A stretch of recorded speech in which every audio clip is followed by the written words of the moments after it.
Good evening, everyone. I am here to show the PPT based on the Wind poem, which is written by the Subramania Bharati. So, friends, let us start with the literary devices that is used in the poem Wind. Okay, let's start. The literary devices which is used in this poem are anaphora. When a word is repeated at the start of two or more consecutive lines is the device of anaphora. The device of anaphora lines 2, 3, 4 begin with do not. Lines 6, 7, 8 begin with you. Second literary device is used in the poem is alliteration. Repetition of the same letter in two different words in the same line. For example, wind, winnows, would not want. Third, literary devices and rhyme scheme. Personification, attributing, giving a personal nature or human characteristic to the non-living objects, things. Example, wind has been personified when the post says you are. He is referring to the wind as you. That means he is treating wind as a person. Symbolism, best to express the reality of the life by giving the symbolic meaning. For example, wind is a symbol. It refers to the challenges in life. He is using wind as a adversities in our life.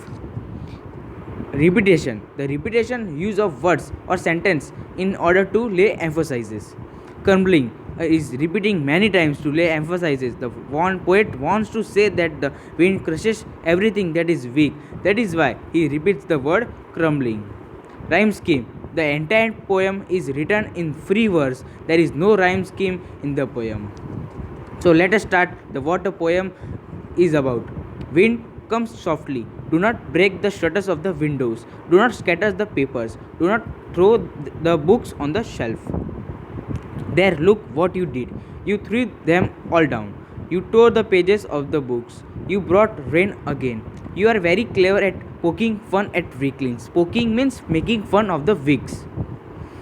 Frame crumbling houses, crumbling doors, crumbling rafters, crumbling wood, crumbling bodies, crumbling lives, crumbling heart. Here you can see that crumbling is repeated many times, which refers that all are weak, that he crushes them badly, very badly. The wind god separates and crushes them all. He would not do what you tell him. So come, let us build strong homes. Let us join the door firmly. Firmly means strong. Practice to firm body. Make the heart steady fast. Do this and the wind will be friend with us. The wind blows out the weak fires. He makes strong fires roar and flourish. His friendship is good. We praise him every day. So let us see the friends that what the theme of the poem is there.